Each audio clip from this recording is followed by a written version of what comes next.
Le capitalisme dévoreur de toutes nos énergies, point d'interrogation. C'est le 4e épisode de notre série de 7 semaines sur l'énergie. Nous avons fait récemment une émission sur l'accélération des rythmes de vie à l'époque contemporaine et l'obligation de s'adapter sans arrêt. L'épuisement est-il un des grands sujets d'aujourd'hui ? Sans doute, et dans ce cas, il conduit au problème de l'énergie sous toutes ses formes, une énergie qui semble sans cesse dévorer. Et tout cela oblige à poser à un moment donné la question du système économique qui structure nos vies. Le capitalisme, oui, c'est un système qui a fait ses preuves, il faut le rappeler quand même, en permettant une production de richesses exceptionnelle dans l'histoire de l'humanité. Mais l'épuisement ne le guette-t-il pas lui aussi, tant il en demande encore et encore en matière d'énergie naturelle et en matière d'énergie humaine. Cette logique de dévoration est-elle réformable ou bien les réformes risquent-elles d'être dévorées à leur tour pour que le système dure plus longtemps et demeure toujours plus efficace ? Bonjour Estelle Ferrarez. Bonjour. Vous êtes professeure de philosophie à l'université de Picardie Jules Verne. Vous connaissez bien les penseurs de l'école de Francfort, mais aussi dans une toute autre veine, les réflexions actuelles en philosophie sur le care, la nécessité de prendre davantage soin les uns des autres. Votre dernier livre, Le marché de la vertu, critique de la consommation éthique, paru chez Vrin en 2023, souligne les ruses d'un système économique qui récupère souvent à son profit les énergies prétendant le dompter. Et bonjour David Jaïs. Bonjour. Vous êtes sorti de l'ENA dans le corps de l'inspection des finances, vous avez aussi fait de la philo pendant vos études, vous avez été conseiller d'Emmanuel Macron, mais vous avez quitté cette fonction il y a 1 an, si je ne me trompe pas. Vous venez de faire paraître aux éditions Alary La Révolution obligée, avec comme co-auteur Xavier Desjardins, qui hélas n'a pas pu être des nôtres ce matin. Vous nous direz, David Jaïs, comment vous voyez l'un et l'autre la fin possible de l'actuelle dévoration économique des ressources naturelles. Et puis bonjour Laurent de Sutter. Bonjour. Vous êtes bien installé. Merci à nos amis de la RTBF, puisque vous êtes avec nous depuis la Belgique, où vous êtes professeur à la Vrije Universiteit Bruxelles. J'espère que je dis les choses correctement. Et vous êtes philosophe de formation. Vous avez écrit de nombreux essais. Et en 2017, vous faisiez paraître aux éditions Les Liens qui libèrent L'âge de l'anesthésie, la mise sous contrôle des affects. Alors pour commencer notre discussion sur l'énergie tant dévorée aujourd'hui, voici une archive, tenez-vous bien, de 1953. Quand on pense qu'au moment où surgit à nos yeux la perspective, le spectre de l'épuisement de nos ressources en essence, nous en gaspillons tous les jours des centaines de milliers de litres en construisant par exemple des autos d'une puissance et d'une exigence en essence fabuleuse. Le combatif économiste William Vogt a, comme on vient de le constater, la dent dure envers, de façon générale, l'industrie et de façon toute spéciale, les industries de luxe. J'en veux surtout à notre conception du standard de vie dit américain, dont les 3 éléments essentiels sont l'auto, la salle de bain et la radio. Et quand on pense que des Américains bien intentionnés ont réclamé le standard de vie américain ou quelque chose d'approchant pour le monde entier. Quelle monstrueuse déception en perspective. Déception qui ne sera une surprise que pour ceux qui n'ont pas réfléchi au fait que la capacité nourricière de la Terre décroît dans le monde entier. C'était une émission de radio de 1953 intitulée Le siècle qui va, où des acteurs interprétaient des personnages réels qui s'étaient exprimés au Congrès de Rome. Et ici, en l'occurrence, vous avez entendu le discours de l'ornithologue américain William Vogt. David Jaïs, ce moment-là des années 50 a-t-il été, je vais employer un vocabulaire freudien, complètement refoulé ? C'est-à-dire qu'en fait, on a mis 70 ans à parler comme eux. C'est un moment, effectivement, où la productivité acquiert une centralité qui n'est pas simplement une centralité économique, qui est aussi une centralité politique. Productivité horaire du travail, c'est-à-dire augmenter la richesse qu'une heure de travail produit. Avec ce résultat imparable que tout ce qui permet d'augmenter la productivité est vu comme, et c'est le terme économique, un facteur de production. Donc le travail humain est un facteur de production, l'énergie est un facteur de production, Oui. Et tout ce qu'on appelle les consommations intermédiaires, qu'on oublie souvent, l'eau, la matière, est un facteur de production. Au fond, peu importe le flacon, pourvu qu'il y ait l'ivresse, Mais il y avait déjà des alertes terribles. On peut dire qu'il y a des gens dans les années 1950 qui parlaient comme nous parlons aujourd'hui. qui avait des voix très minoritaires. Je Oui. dirais que les premières alertes un peu significatives, il faut les dater plutôt de la fin des années 60. Vous avez les textes de Bertrand de Jouvenel, par exemple, Jardinier de la Terre, et puis vous avez ce rapport qui a acquis post-mortem une certaine célébrité, qui est le rapport Meadows, qui en fait est un groupe de scientifiques du MIT qui a construit le premier modèle mathématique et informatique pour simuler l'impact des émissions de gaz à effet de serre sur le réchauffement climatique, 1973, donc c'était il y a presque exactement 50 ans. Estelle Ferrarez, vous travaillez sur le capitalisme et je dirais que ce n'est pas si fréquent parmi les philosophes contemporains de reprendre cette question. Vous revenez à Marx, vous revenez au problème du fonctionnement même du système, même quand on veut être vertueux, on va en parler tout à l'heure, et essayer de le corriger. Il a des moyens de défense et d'absorption qui sont étonnant. Est-ce que vous pensez justement qu'il faut remonter dans le temps et aller chercher des gens qui très tôt, c'est-à-dire pratiquement dans l'immédiate après-guerre, ont vu qu'il allait y avoir un problème? Alors, faut-il, en tout cas, il est possible de retourner effectivement à des penseurs, et vous mentionnez tout à l'heure l'école de Francfort. Il me semble qu'il y a, sans parler véritablement d'épuisement, mais déjà un souci qui est déployé par Adorno et Horkheimer dans la dialectique de la raison, quant à une certaine forme de domination qui s'emparerait de la nature, la mettrait au pas, et donc avec tous les effets éventuels de brutalité. Oui. Qui serait aussi trouverait un prolongement sur la nature humaine, c'est-à-dire sur la manière dont nous utilisons nos propres corps ou dont l'industrie utilise nos propres Parce corps. que ce qui est un peu étonnant, le marxisme a beaucoup diffusé dans la pensée occidentale dans les années 1960-1970. Mais aujourd'hui, on a un peu l'impression que le problème de la nature n'était pas au centre. Alors peut-être c'était très bien, c'est la question des humains qui font partie de la nature, mais enfin qui sont des parties spéciales de la nature. C'est leur souffrance à eux, leur aliénation, disait-on, qui était mise au centre. Mais le problème des ressources naturelles, on avait du mal à le poser. Pourquoi, d'après vous?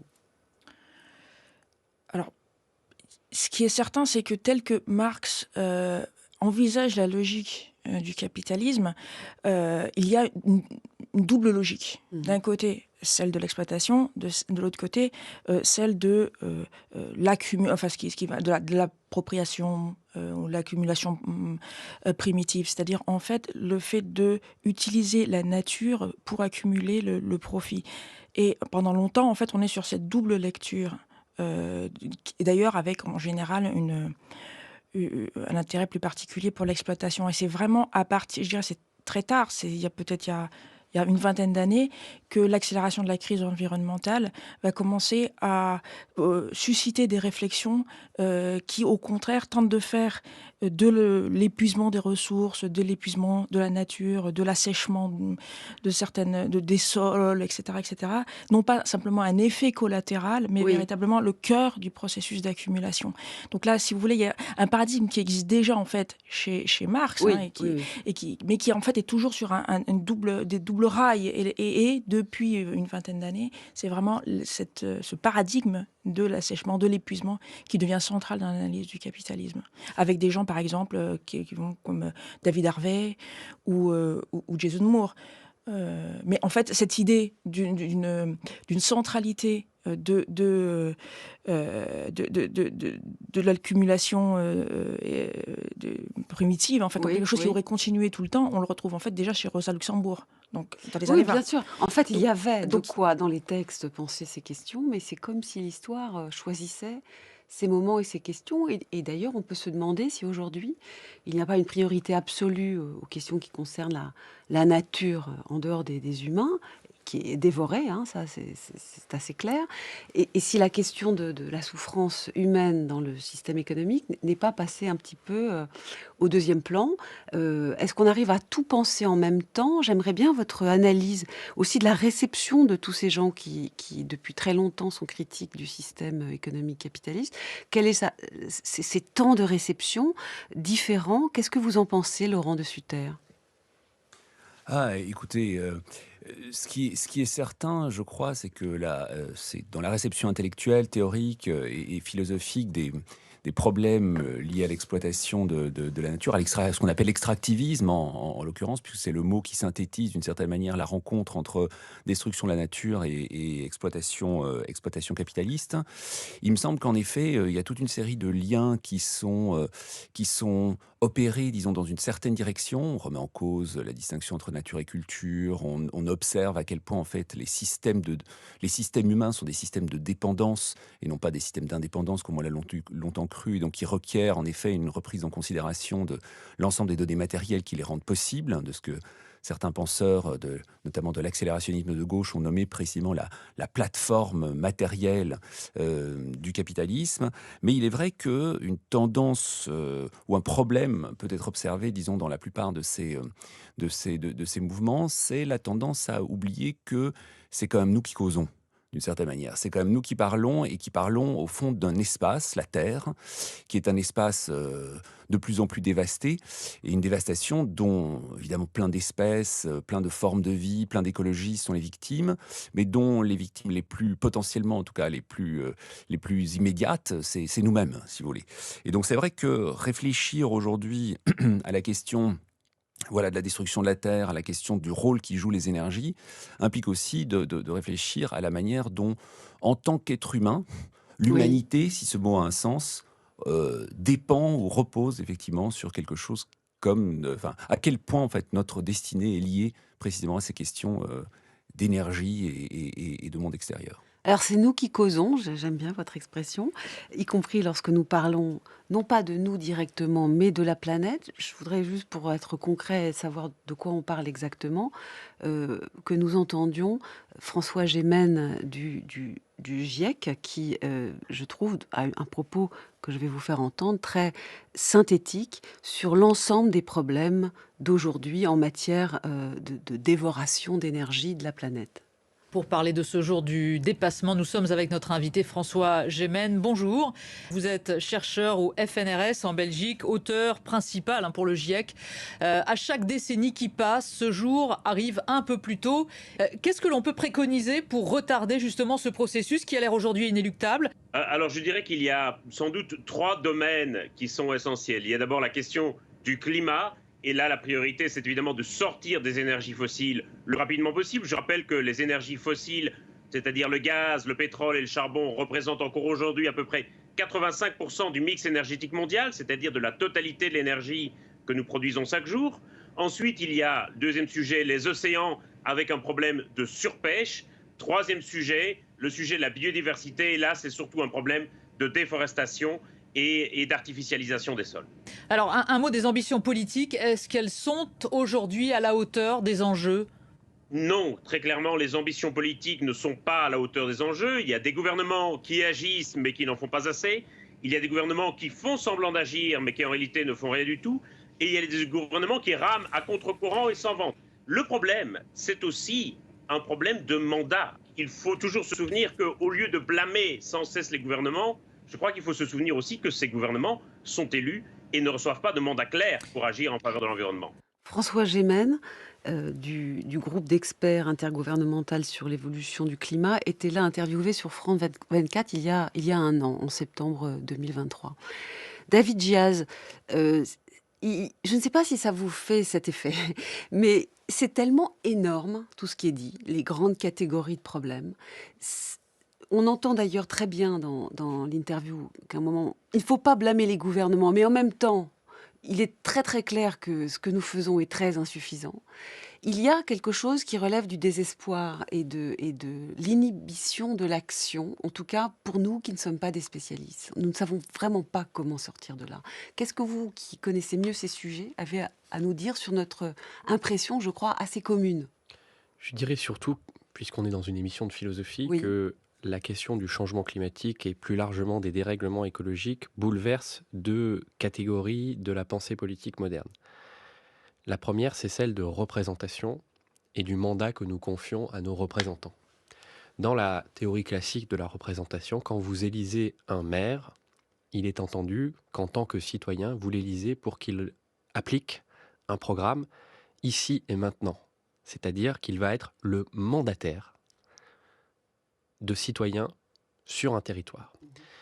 L'action écologique, la transformation écologique, d'une manière générale, elle se fait d'abord pour d'autres que nous et pour d'autres géographies. C'est-à-dire pour les générations futures. Les efforts que nous faisons aujourd'hui permettront d'éviter un emballement climatique dans les prochaines décennies. Donc nous agissons pour nos enfants, nos petits-enfants, pour préserver l'habitabilité de la Terre. Et il faut le faire aussi dans le souci d'autres géographies. Donc ce principe, en quelque sorte, d'identité spatiale et temporelle de la représentation est très fortement perturbé. Et la deuxième perturbation intellectuelle, c'est qu'au XIXe siècle, vous aviez des grandes théories politiques, que ce soit le socialisme, le saint-simonisme, le communisme, qui étaient très axées sur les lendemains qui chantent. C'est-à-dire, aujourd'hui n'est pas satisfaisant et nous allons construire cette société meilleure. Donc la théorie politique se déployait dans le présent. C'était une mise en mouvement, en quelque sorte, des masses ou des administrations ou des ingénieurs, peu importe, dans le présent. Dans la pensée écologique, les objectifs, les fins sont en quelque sorte connus. Il nous faut, si nous voulons préserver l'habitabilité de la Terre, atteindre la neutralité carbone en 2050. Mais vous en conviendrez, la neutralité carbone, c'est pas comme la société sans classe. C'est pas une utopie et c'est pas un projet de société. Mais ça a l'air d'être tout aussi difficile, si je puis me permettre. C'est encore plus J'ai difficile. cité votre livre, écrit donc avec Xavier Desjardins, La Révolution obligée, qui vient de sortir. Vous notez que la sobriété, c'est-à-dire nos comportements, c'est quand même cela que nous pouvons faire chacun. Vous en convenez, on ne peut pas forcer nos gouvernants à faire tellement plus, enfin ils vont peut-être y arriver, mais nous, à nos échelles d'individus, nous nous disons que la sobriété peut aider. Et vous notez des travaux de la Commission européenne qui disent que cette sobriété individuelle ne pourrait contribuer qu'à 16% de l'effort total pour atteindre la neutralité carbone d'ici 2050. Et vous donnez plein de précisions. Il faudrait par exemple dans cette sobriété une très forte augmentation du télétravail pour les professions qui le peuvent, à raison de 2 ou 3 jours par semaine, une réduction drastique de la consommation de viande, une diminution tout aussi importante des voyages en avion pour les classes supérieures, ou encore une pratique très rigoureuse du tri et du recyclage. Mais vous notez que le GIEC, dont nous venons de parler, estime que même si on faisait tout ça, la sobriété, je vous cite encore, permettra de réduire de 29% les émissions d'ici à 2050. C'est mieux, mais dites-vous, il reste 71% d'efforts ne relevant pas strictement du changement des comportements individuels. C'est terrible, c'est-à-dire on va changer nos vies et ça ne servira pas tant que ça. Permettez-moi de voir les choses de manière plus optimiste. C'est votre bouquin que je cite. Oui, mais je suis plus optimiste que la conclusion que vous en tirez, parce que, effectivement, si vous ne pensez qu'à la sobriété heureuse, c'est une éthique, c'est une discipline de vie que j'essaie de m'appliquer, par exemple, tout à fait sympathique, mais insuffisante, nécessaire, mais insuffisante pour atteindre les objectifs climatiques et les objectifs écologiques que nous nous sommes fixés. Et il faut donc la compléter par d'autres familles d'actions, et c'est là que le politique vient compléter l'éthique, puisque la sobriété, c'est d'abord une sobriété individuelle, même s'il peut y avoir des politiques de sobriété. Et dans le politique, vous avez une transformation de nos circuits productifs et de nos infrastructures. Si vous faites plus de ferroviaire, vous faites donc moins de routes, et donc vous émettez moins de gaz à effet de serre. Ça, c'est une politique d'infrastructure. Deuxièmement, l'innovation. On parle souvent d'innovation technique. Il y a des innovations techniques sur lesquelles il faut continuer d'avancer. Je pense à la voiture électrique, aux batteries électriques. Mais dans l'innovation, il y a aussi l'innovation sociale. Et l'innovation sociale, c'est la façon dont nos activités sont organisées. Par exemple, l'aménagement du territoire. Durant les 30 Glorieuses, grand âge de la productivité, les théories qui dominaient, issues de la charte d'Athènes ou du Corbusier, c'était la séparation fonctionnelle des espaces, la segmentation. Il y avait d'un côté les espaces de récréation, de l'autre les espaces de travail et de l'autre les espaces où on dormait, en quelque sorte. Eh bien ça, c'est une machine à fabriquer des flux automobiles. Oui. Il faut repenser la gestion de l'espace. Ça, c'est ce que j'appelle de l'innovation sociale. Donc ça, c'est pas vraiment au niveau des individus et de Non, leurs c'est au niveau vertus. politique. J'emploie le mot à dessein, c'est votre mot, Estelle Ferrari, nos vertus privées. Vous convenez quand même, David Jaïs, que nos vertus privées ont des effets limités. Elles ont des effets limités, mais c'est quand même nécessaire de les exercer. Et donc le projet politique, pour en revenir aux questions des utopies, Oui. il n'est pas dans les lendemains qui chantent, il est dans la façon dont nous voulons pondérer notre effort éthique et nos actions collectives et politiques. Il y a plusieurs chemins, en quelque sorte, pour accéder à la neutralité carbone et Oui. à la régénération. Il y a un chemin qui va miser énormément sur la vertu de l'individu, mais qui va laisser le capitalisme à peu près tranquille. Et à l'inverse, il y a un chemin qui va demander de plus justes efforts entre la part collective et la part individuelle. Et donc, la question des choix politiques, des choix éthiques et des choix de société, ça n'est pas de rêver à des lendemains qui chantent, mais c'est de choisir ici et maintenant le dosage que nous voulons donner à chacune de ces familles d'actions que vous mentionniez. Estelle Ferrari, pourriez-vous nous expliquer pourquoi vous avez fait un livre sur un certain type de comportement vertueux, mais avec des enjeux écologiques, et vous avez conclu que c'était, j'ai envie de dire, presque une arnaque. Nos vertus privées ne changent rien au système et même le nourrissent. Expliquez-nous votre dernier livre. Absolument. Ce que j'essaye de montrer, c'est que la manière par laquelle nous pouvons nous montrer vertueux sur le marché, hein, c'est de cette manière-là que je rentre dans la problématique, Oui. c'est-à-dire la mesure dans laquelle nous pouvons être vertueux par la médiation du marché est nécessairement détournée par ce marché même. C'est-à-dire que ça n'est pas simplement que nous ne faisons pas assez. C'est peut-être pour ça, c'est un peu une correction à ce qui vient d'être dit. Ce n'est pas que c'est simplement que parier sur l'éthique, c'est insuffisant. C'est qu'en fait, c'est pervers. C'est-à-dire que, par exemple, dès lors que nous... Achetons bio, allez, on va prendre des exemples. Oui. Achetons bio, faisons très attention aux labels, sommes prêts à payer des choses plus chères, mais produites dans de bonnes conditions. C'est ça la vertu, le comportement éthique en matière de consommation. C'est quand même très intéressant qu'une philosophe aujourd'hui nous dise « Attention, ne croyez pas que cela va changer la donne ». Est-ce que vous pourriez nous dire pourquoi ? Oui, en fait, je crois qu'il y a deux aspects. Il y a en fait une sorte d'imperméabilité du marché à toutes les intentions morales que l'on essaierait d'y injecter. C'est-à-dire que le sens de nos actions vont en fait être modifiés par la logique d'agrégation de minuscules actes individuels qui est la logique du marché. Et à chaque fois qu'on observe un petit peu de manière fine les effets de changement de nos pratiques qui avaient une finalité vertueuse, on finit par aboutir à une forme de catastrophe. Tout à l'heure, on était en train de parler de la voiture électrique. Effectivement, la voiture électrique peut être une solution pour les énergies renouvelables. D'un autre côté, la multiplication des voitures électriques a amené, suppose l'extraction de certains minerais dans des conditions extrêmement brutales et dans certaines zones du monde, qui va donc du coup provoquer d'autres types de désastres, aussi bien à la nature qu'aux êtres humains qui vivent dans ces régions-là. Donc, c'est une impasse terrible. Ça veut dire que si on réfléchit à comment le système se défend par rapport à des changements qu'on voudrait lui imposer, en réalité, il recrée d'autres formes de domination. Et donc, on est obligé de se dire... Qu'est-ce qu'on attend ? Le collapse, comme disent certains, l'épuisement total. Ça aussi, c'est pervers. C'est-à-dire, on va aller jusqu'au bout de tout ce qu'on va absorber, de tout ce qu'on va dévorer, et puis après, on verra. Ça va pas non plus comme penser. Je trouve qu'il y a un problème aussi, à dire que toute réforme est vaine, et donc attendons la catastrophe. Alors, l'idée n'est pas que toute réforme est vaine. L'idée est que ça ne peut pas passer par les formes de réformes individuelles et par un pari sur des minuscules actes qui seraient en quelque sorte sommés à la fin par le marché. C'est effectivement quelque chose qui ne peut être que pensé et réalisé de manière collective. Et donc collective, ça veut dire réflexive, ça veut dire des choses qui vont passer par les gouvernements que nous donnons, les programmes que se donnent ces gouvernements.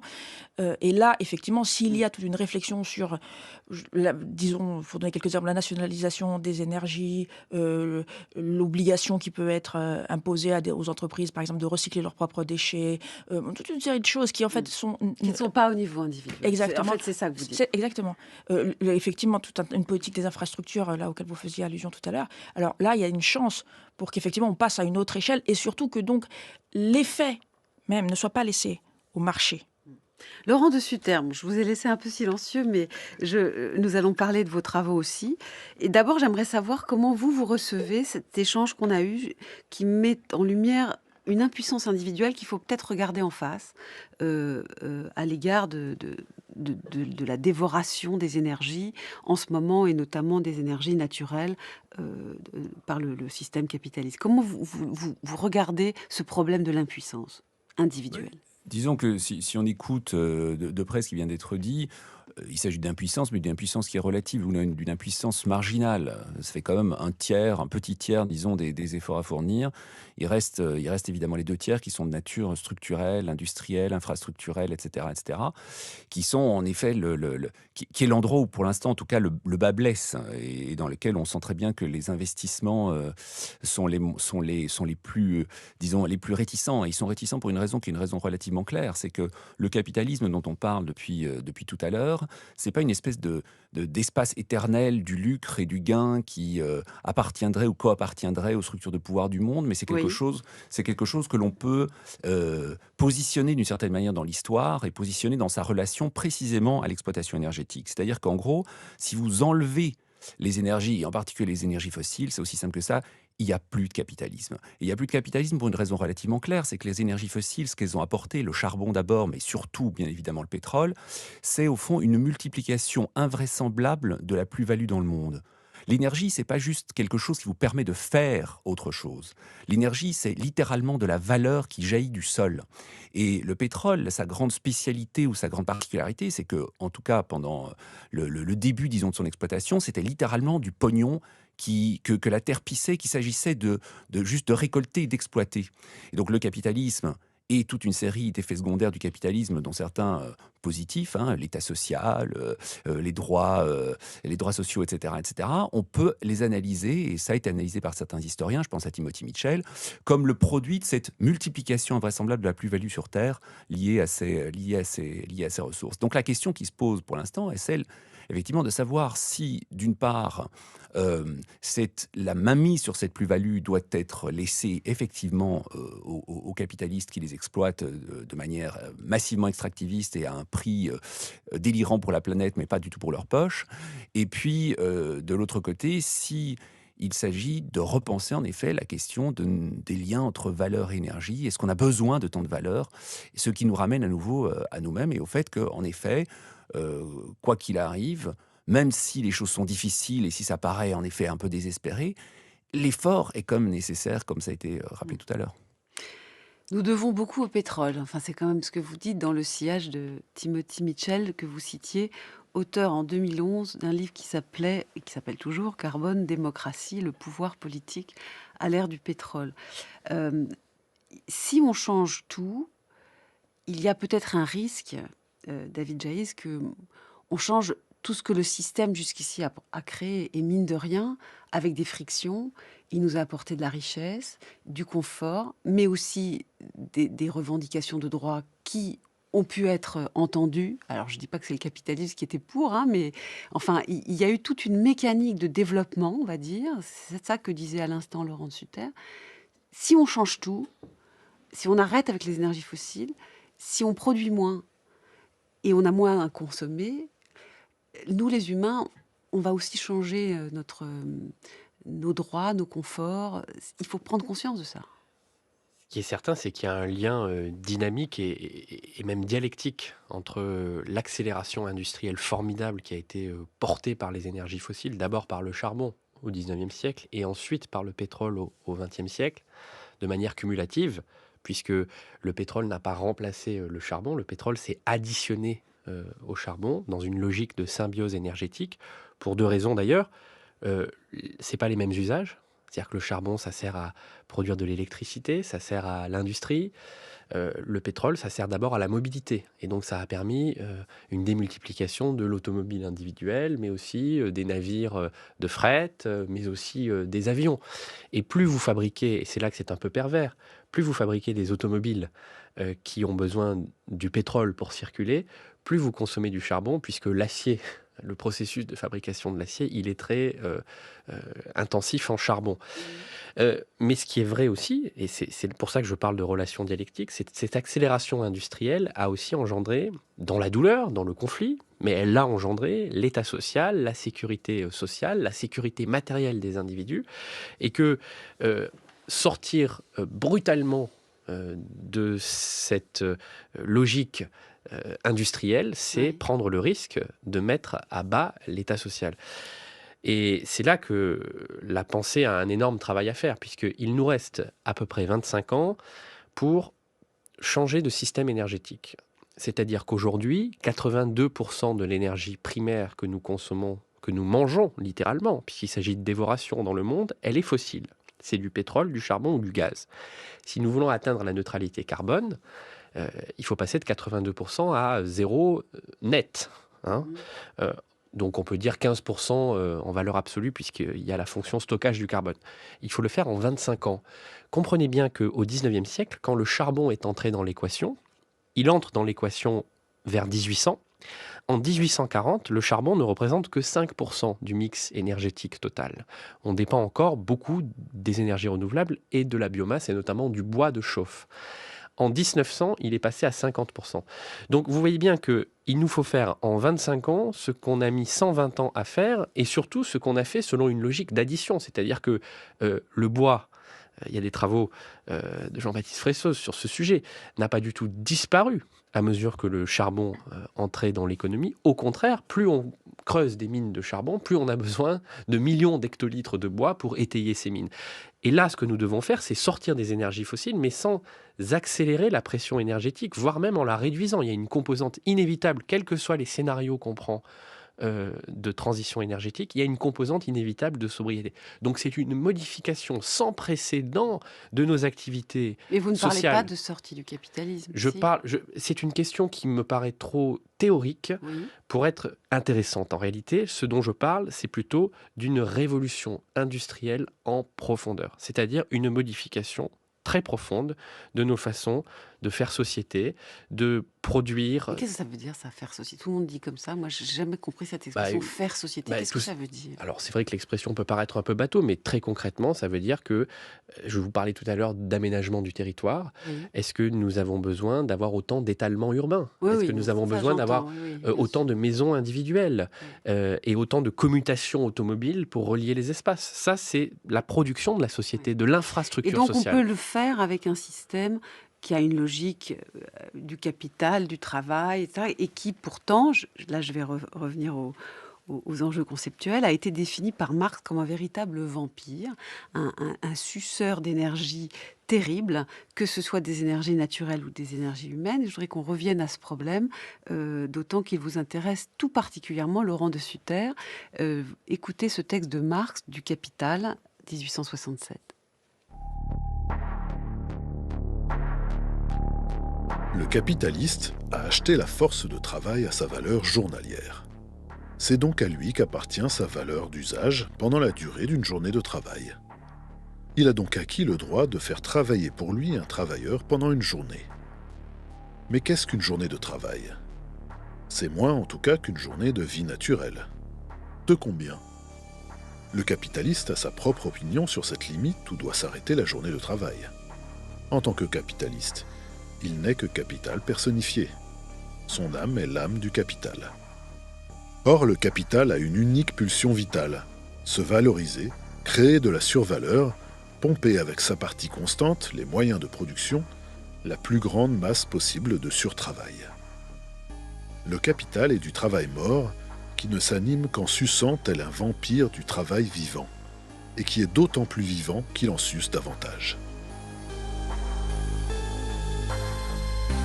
France Culture, avec philosophie, Géraldine Mühlmann. Nous parlons de l'énergie cette semaine et nous interrogeons aujourd'hui le système capitaliste. Sa logique est-elle de dévorer toutes les sortes d'énergie? C'est ce que semble dire Marx. Là, je suis en compagnie de David Jaïs, Estelle Ferrarez et Laurent de Sutter. Laurent de Sutter, si on raisonne comme Marx, il n'y a pas de solution par la réforme. Il faut peut-être le dire. Alors, où vous en êtes-vous dans votre réflexion sur la réforme d'un système qui adore dévorer, et pas seulement les énergies naturelles, mais aussi les énergies humaines? Comment vous entendez ce texte de Marx aujourd'hui, au vu des crises diverses de l'énergie qui sont devant nous? Ce qu'il faut commencer, je pense, par mettre, disons, sur la table lorsqu'on parle effectivement de capitalisme, c'est le fait que, au fond, la question de l'énergie, il prend immédiatement la forme de ce que l'énergie rend possible. Et qu'est-ce que l'énergie rend possible? Au fond, elle rend possible des variations. Des variations entre ce qui rentre et ce qui sort. Voilà, vous êtes un être humain, vous rentrez, vous avez votre corps que vous reconstituez pendant la nuit par le sommeil. Vous arrivez à l'usine, au bureau, etc., etc., et vous déployez un certain nombre d'énergie, une certaine énergie qui se mesure effectivement au travail qui produit ensuite de la valeur. Et de la même manière que le capitalisme, moderne, a extrait de la Terre un maximum de valeur, il continue à extraire de la Terre, des êtres humains, qui sont au fond les producteurs premiers d'énergie, les premières formes d'une certaine manière de centrales à notre disposition. Il continue à extraire de la valeur à partir de ce travail et continue à l'extraire par le fait de ce que Marx appelait un vampirisme, qui est un vampirisme qui a vocation à s'étendre de plus en plus étroitement et de plus en plus fort dans nos systèmes. Vous savez, Ça, c'est vous en triste. êtes certain, parce que tout à l'heure, vous nous disiez aussi que le capitalisme nous avait permis d'acquérir des droits, de créer un État-providence. Même s'il y a eu des luttes, le système l'a permis. Ça pourrait être des arguments contre la vision de Marx du capitalisme vampire. Le système l'a permis parce qu'il était fragile. Les revendications, si on croit toujours Timothy Mitchell, mais les revendications socio-économiques qui ont été acquises entre la fin du 19e siècle et disons, l'entre-deux-guerres mondiales, si elles l'ont été, c'était à un moment où, en effet, la production d'énergie était une production qui était centralisée dans les États qui étaient prêts à la réforme, dans les États capitalistes eux-mêmes. C'était, disons, le Royaume-Uni, dans une certaine mesure, c'était la France, c'était la Belgique, etc. C'était dans ces endroits-là que l'on trouvait le charbon, et c'était dans ces endroits-là qu'il était possible de bloquer ou d'effectuer, d'imposer une contrainte sur le système qui obligeait le système à négocier. Et qui est donc réformable, ce système, un peu. Système qui est réformable un peu, en effet, et qui a cessé de se réformer à partir du moment où, en effet, la prise possible matérielle sur les ressources du capitalisme a été exportée, en l'occurrence, essentiellement au Proche-Orient, mais dans toute une série d'autres pays du monde, ce qui a créé une espèce de distance et de distension même entre l'activité, d'une certaine manière, des travailleurs ici et les ressources du système ailleurs, système qui devenait, disons, plus compliqué de bloquer, ce qui permet de comprendre évidemment aujourd'hui les provocations de personnes comme celle du Comité Invisible qui disent que voilà, le pouvoir ou le capitalisme est logistique, s'il s'agit de le bloquer, on le bloquera par les pipelines. Simplement, les pipelines, ils sont pas ici, les cocos, ils sont là-bas, ils sont loin. Ce qui rend évidemment le système beaucoup plus puissant que ce qui pouvait être il y a un siècle. Alors, il y a une chose que certains auteurs, depuis quelques années, mettent en avant, c'est que, et je pense que le soubassement est assez marxiste, mais vous me le confirmerez, c'est-à-dire le système dévore, il va dévorer, il dévore tout, et peut-être le dernier lieu de résistance des individus au système capitaliste, c'est le sommeil. Ça, c'est assez troublant. Il y a notamment un personnage qui s'appelle Jonathan Crary, C-R-A-R-Y, je vais l'appeler Crary pour éviter un accent anglais déficient. Et ce livre qu'il a fait publier en 2013 s'intitulait 24/7, donc 24 heures sur 24, 7 jours sur 7, le capitalisme à l'assaut du sommeil. Pourquoi est-ce un livre important à vos yeux, Laurent de Sutter? C'est un livre important parce que précisément, il met le doigt sur la manière dont s'opère l'extension de l'extraction de la plus-value.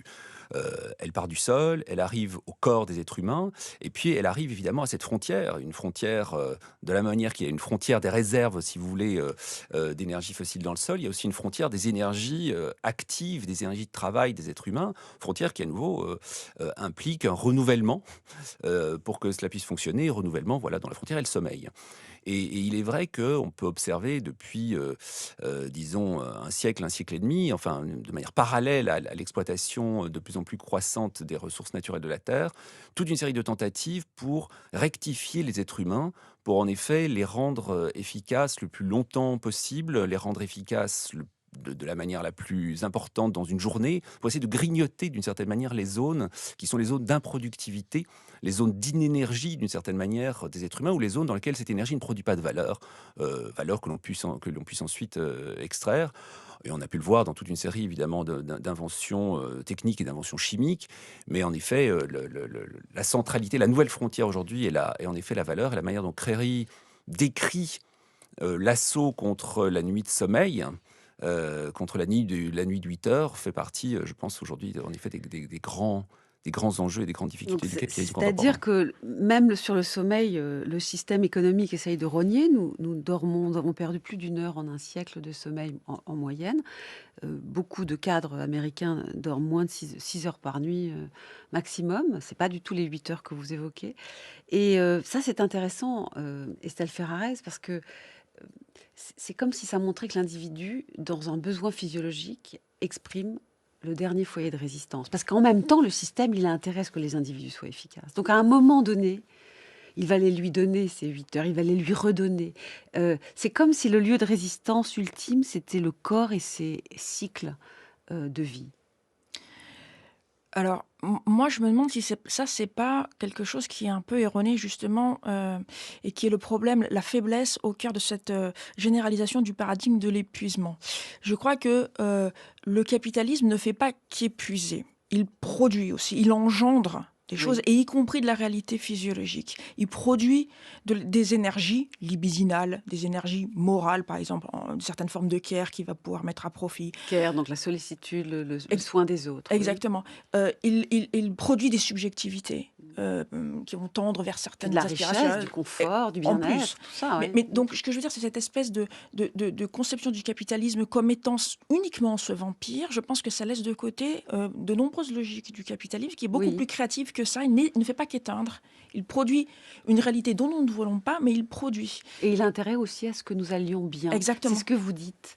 Exactement. C'est-à-dire que le problème, c'est que quand on rentre dans la critique du capitalisme par ce prisme de l'épuisement, oui, en fait, on laisse finalement l'émancipation, ou en tout cas l'horizon de retournement que l'on se donne, c'est finalement uniquement celui de la soutenabilité du modèle. Oui. C'est-à-dire il va falloir trouver le seuil au-delà duquel la chose est vivable et peut se maintenir. Moi, il me semble que penser le capitalisme, le critiquer, suppose de reposer complètement la question de l'émancipation, de ce que nous voulons vraiment, au-delà du fait que nous voudrions dormir plus de 8 heures, avoir encore la possibilité de nous fournir en pétrole, etc. etc. Et de ce point de vue, puisqu'on a commencé avec Marx, moi j'aimerais revenir sur un tout petit passage, si vous me permettez de faire une citation. Donc c'est dans le livre 3, à un moment donné, où effectivement il revient... Le livre 3 du Capital ? Le livre 3 du Capital, oui. Où il revient sur la réduction de la journée de travail. Donc on est au cœur de cette question. Il dit que c'est quelque chose d'absolument nécessaire, mais en fait il dit aussi autre chose. Il parle de liberté. Donc c'est un des rares moments où il tente de donner un peu de contenu à cette société d'après la Révolution, et en fait on n'a jamais trop su, mais là il dit quelque chose de très intéressant. Il dit: cette liberté qui a pensé, la liberté ne peut consister qu'en ceci: les producteurs associés, l'homme socialisé, règlent de manière rationnelle leurs échanges organiques avec la nature et les soumettent à leur contrôle commun au lieu d'être dominés par la puissance aveugle de ces échanges. Et ils les accomplissent en dépensant le moins d'énergie possible dans les conditions les plus dignes, les plus conformes à leur nature humaine. Donc je crois que c'est ça qui est important, c'est pas seulement mettre fin, arrêter l'épuisement, ne pas simplement se focaliser sur une quantité qui est en train de disparaître, mais vraiment repenser l'émancipation au sens d'une organisation collective. Donc l'épuisement est un Et peu... peut-être que le système l'autorise parfaitement. Après tout, il a évolué, le capitalisme. Et l'idée qu'il faille attendre son collapse et l'épuisement de tout pour bouger n'est pas non plus une solution, même si, je reviens vers vous, David Jaïs, la réforme est vraiment dure à envisager. Qu'est-ce que les échanges que nous venons d'avoir sur le capitalisme à l'assaut du sommeil, sur le vampire, vous ont inspiré? Je reviens au texte du Capital, Oui, moi aussi, merci, parce qu'il y a des merci. débats très savants pour savoir si Marx était un penseur productiviste, anti-écologique, ou si au contraire il avait anticipé les problématiques écologiques. En fait, la réponse, elle est donnée dans ce texte, dans l'analyse du surtravail et dans Oui. l'analyse aussi ailleurs de la baisse tendancielle du taux de profit. C'est-à-dire que, en fait, le capitalisme, ça fonctionne comme une locomotive dans laquelle on met du charbon. Les facteurs de production, le travail, l'énergie, les sols, c'est autant de morceaux de charbon qu'on met dans une locomotive pour la faire fonctionner. Et ce qui est intéressant, c'est que ce qu'il dit sur le travail s'applique aussi au sol ou à la nature. C'est-à-dire qu'il faut maintenir les travailleurs dans un état de survie minimal, parce que si vous cassez le travailleur, si vous le tuez, vous ne pouvez pas l'utiliser et l'exploiter autant que nécessaire, donc Oui. on se rapproche d'une forme d'esclavage. Eh bien, ça peut s'appliquer aussi au sol ou à la nature. C'est-à-dire que on a, dans une certaine vision de l'agriculture productiviste, par exemple, utilisé les sols comme de simples supports en les maintenant juste à un niveau de survie minimal pour pas qu'ils meurent et pour que la terre continue de rendre des fruits. Tout ça en amenant tendanciellement quand même une baisse du taux de profit. Et donc effectivement, le sujet pour moi, vous parliez tout à l'heure de dépasser le capitalisme. Moi, j'ai un peu plus d'humilité que ça, d'une certaine manière. Je me demande si le sujet, c'est pas de sortir du paradigme de la productivité Oui. pour aller dans ce que j'appelle, pardon du néologisme, le paradigme de la reproductivité. C'est-à-dire que, au fond, les travailleurs, les sols, les écosystèmes ne sont pas simplement des morceaux de bois ou de charbon qu'on met dans une locomotive pour faire tourner une machine qui fonctionne un peu aveuglément, mais ce sont, et j'aime bien cette idée de producteurs libres et associés, Oui. ce sont de véritables coopérants qui s'assemblent dans la rationalité et dans la liberté pour faire fonctionner plus harmonieusement un système économique. Et donc, la productivité ne peut pas se penser sans la reproductivité, c'est-à-dire pas simplement la survie, mais la capacité à se restaurer et à se régénérer. Et ce qu'on dit des sols, aujourd'hui, il y a un énorme progrès qui est fait sur la santé des sols, et on arrive même à le valoriser sur le plan économique. On parle de services écosystémiques que rendent les agriculteurs au commun quand ils prennent soin de leur sol. Eh bien, on pourrait avoir la même analyse pour les travailleurs. Et un dernier mot peut-être sur le sommeil. Je pense que c'est surtout, je suis d'accord avec ce qui a été dit, c'est un peu anecdotique à mon avis, et c'est surtout une affaire de cadre. C'est-à-dire que si vous regardez... Anecdotique de perdre 1 heure et demie de sommeil. Non, hein, mais si vous regardez, c'est beaucoup une posture de cadre de dire je dors plus, je travaille toute la nuit, etc. Si vous regardez quand même, rendons justice. Oui. Je suis pas toujours flatteur sur le capitalisme, mais rendons-lui justice sur une chose, c'est que sur le XXe siècle, il a augmenté la production de richesse, il a augmenté la dévoration énergétique, mais il a aussi augmenté Le la bien-être. part des heures dans une vie qui ne sont pas consacrées au travail. Parce que le temps à la retraite a augmenté, la durée hebdomadaire du travail a baissé et le temps consacré Oui, c'est aux vrai. études a Et augmenté. du coup, c'est un point qu'il faut soumettre à Laurent Sutter, plus intéressé, je crois, que vous deux, par la question de l'emprise, de la logique économique qui vient s'infiltrer même dans nos vies, même dans notre temps de sommeil, etc. Qu'est-ce que vous répondez, Laurent Sutter, aux objections qui viennent de vous être faites, que le capitalisme nous a aussi permis de vivre vraiment mieux? C'est la résistance au capitalisme dans ces moments de faiblesse qui a permis en effet que nous puissions vivre mieux. C'est pas le capitalisme lui-même. Le capitalisme extractiviste, il fonctionnait très très bien au 19e siècle, d'une certaine manière en vase clos.